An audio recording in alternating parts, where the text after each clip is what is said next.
Ике тапкыр Советлар Союзы герое исемен горур йөртүче Муса Гәрәев исемендәге авыл хуҗалыгы кооперативында бүгенге көндә хезмәт сөючән, шәмле кешеләр эшли. Шуңа да елдан-ел оештырылып килгән отчет җыелышы биредә ирешелгән уңышларга багышланган бәйрәм рухында үтә. Төп доклад белән хуҗалык рәисе Илгизәр Хәмидуллин чыгыш ясап, һәр тармак эшчәнлегенә үз бәясен бирде.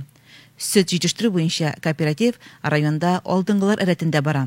Узган елның биредә заманча җиһазлар белән яңа сөтчелек фермасы төзелеп, файдалануга тапшырылды.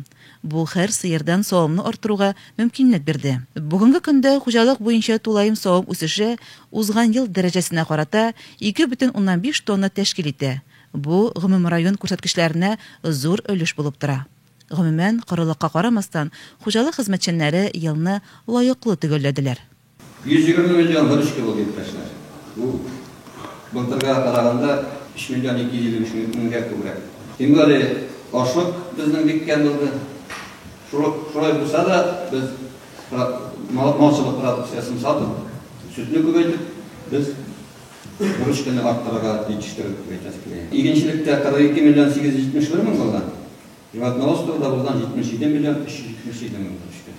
Рентабельность bizning bugungi kunda aytilganda zirna 73%, молоко 23%, прибыль bizning 23 миллион 701, bu endi bizning засухта bo'lgan endi bizning прибыль kamayadi. Deb aytasizlar, общая хозяйственная рентабельность общая bizning 31% булып ketdi. Мөһим чарада катнашучы район хакимияте башлыгы Илдар Мустафин да Гәрәевләрнең эшчәнлегенә югары бәя бирде, мактау һәм рәхмәт сүзләрен җиткерде. Муса Гәрәев хуҗалыгының эше белән район хакимияте бүген канәгать.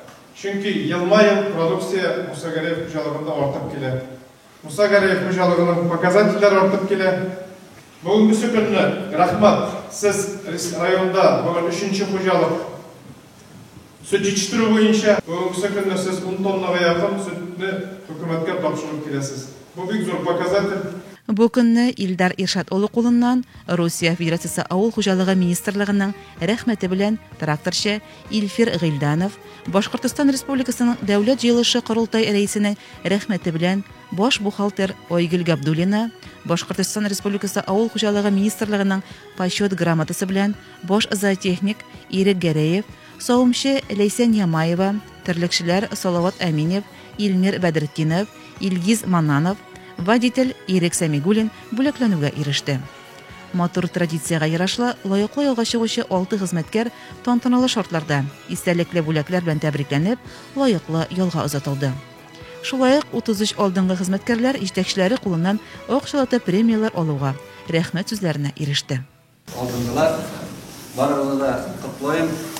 Сенде кемдер перерабик кылып тәмәгән икән. Безнең әйтергә кирәгәндә 45 кешегә бүген шушы төрле бүләкләр тапшырыла. Без инде 100 кеше рәхмәт алабыз дип әйтергә кирәгәндә. Киләчәктә аларга да шушында минут басырга ясый инде. Сезне котлыйм, уңышлар сәламәтлек теләйм. Шигырь өчен рәхмәт. Җыелышта мәктәп укучыларының музыкаль чыгышлары залда утыручы авыл уңганнарына бәйрәм бүләге булып яңгырады. Чара ахырында бар хезмәткәрләргә күчтәнешләр тулы пакетлар таратылды. Ойгөл Мулаянова, Илеш телерадиокомпаниясе.